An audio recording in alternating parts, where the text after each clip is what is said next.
يا أحمد شفيق، أريد نعم. أن أسألك سؤالا. هل كنت تستطيع أن يتكلم باللغة العربية هكذا قبل سنتين؟ لا كنت أستطيع أن أتكلم باللغة العربية قبل سنتين. هل تخيلت أحيانا قبل الالتحاق بهذه المدرسة أنك تتكلم بعد سنة واحدة هكذا باللغة العربية؟ لا، لم أتخيل حتى في المنام. ما شاء الله. السلام عليكم ورحمة الله وبركاته.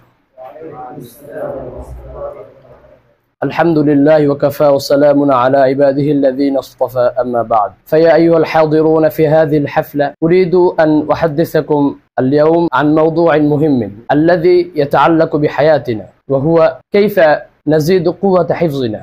أولا أقص عليكم قصة عنه.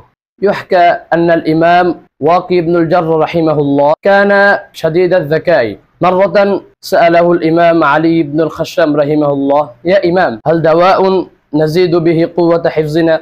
قال الإمام واقي بن الجر رحمه الله: نعم، إن علمتك الدواء استعملته؟ قال: إي والله. قال الإمام واقي بن الجر رحمه الله: إنه هو ترك المعاصي والذنوب، ما جربت له للحفظ. وهذه القصة العظيمة الإمام شمس الدين الذهبي رحمه الله في كتابه الشهير سير أعلام النبلاء. أيها الحاضرون، إن نور العلم يهلك بالمعاصي والذنوب، إنه هو نور إلهي لا يدخل قلب العاصي، بل يدخل قلب المطيع الصالح. نصح الإمام مالك بن أنس رحمه الله تلميذه العزيز الإمام الشافعي رحمه الله تعالى: يا أبا محمد، إن الله عز وجل قد ألقى على قلبك نورا فلا تطفيه بالمعصية.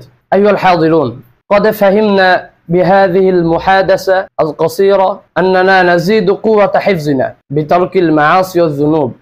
أخيرا أسأل الله سبحانه وتعالى أن يوفقنا جميعا أن نترك كل المعاصي والذنوب واجتنب منها.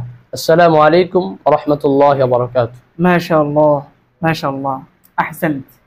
هذا الطالب أحمد شفيق أنه التحق بهذه المدرسة قبل سنتين بعد تخرجه من حفظ القرآن، وهذا الطالب لم يستطع حين التحق بهذه المدرسة أن يتكلم باللغة العربية، وها هو الآن يستطيع أن يتكلم باللغة العربية جيدا كما رأيتم الآن. يا أحمد شفيق، أريد أن أسألك سؤالا. هل كنت تستطيع أن يتكلم باللغة العربية هكذا قبل سنتين؟ لا كنت أستطيع أن أتكلم باللغة العربية قبل سنتين. هل تخيلت أحيانا قبل الالتحاق بهذه المدرسة أنك تتكلم بعد سنة واحدة هكذا باللغة العربية؟ لا، لم أتخيل حتى في المنام. ما شاء الله. قد سمعت أن الطلاب الذين يدرسون في تكميل أي دورة الحديث هم لا يستطيعوا يتكلم باللغة العربية ولا يقرأوا كتب دراسية فصيحة. الحمد لله. أولا أشكر الله سبحانه وتعالى الذي وفقني أن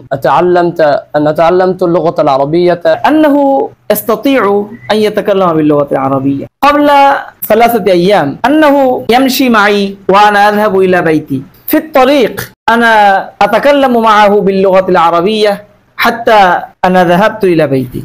أنه تكلم معي باللغة العربية بطلاقة، وأنا كنت فرحا جدا بأنه صار مستعدا وصار لائقا بأنه يتكلم باللغة العربية. الحمد لله. هكذا أريد أن يكون كل طالب. أتمنى أن جميع طلابنا يستطيعوا أن يتكلموا باللغة العربية وأن يكتبوا بطلاقة، يتكلموا بفصاحة.